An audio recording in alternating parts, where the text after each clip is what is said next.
சண்டிகரில் 30,000 பேருடன் சேர்ந்து யோகா செய்த பிரதமர் மோடி, யோகா மதம் சார்ந்த பயிற்சி அல்ல என்று கூறினார்.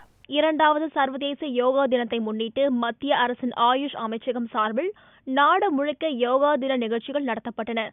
சண்டிகரில் உள்ள கேபிட்டல் காம்ப்ளெக்ஸில் நடந்த யோகா நிகழ்ச்சியில் பிரதமர் நரேந்திர மோடி கலந்து கொண்டார்.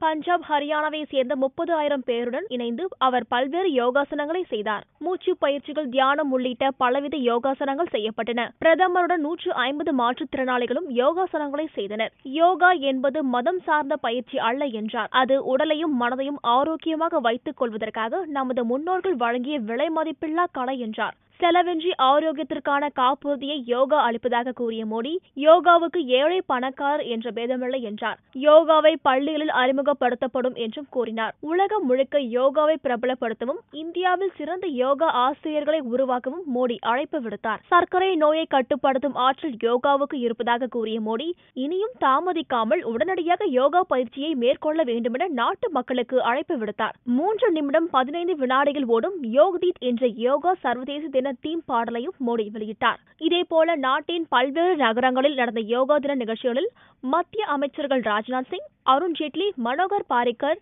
மேனகா காந்தி உள்ளிட்ட 57 மத்திய அமைச்சர்கள் பங்கேற்றனர்.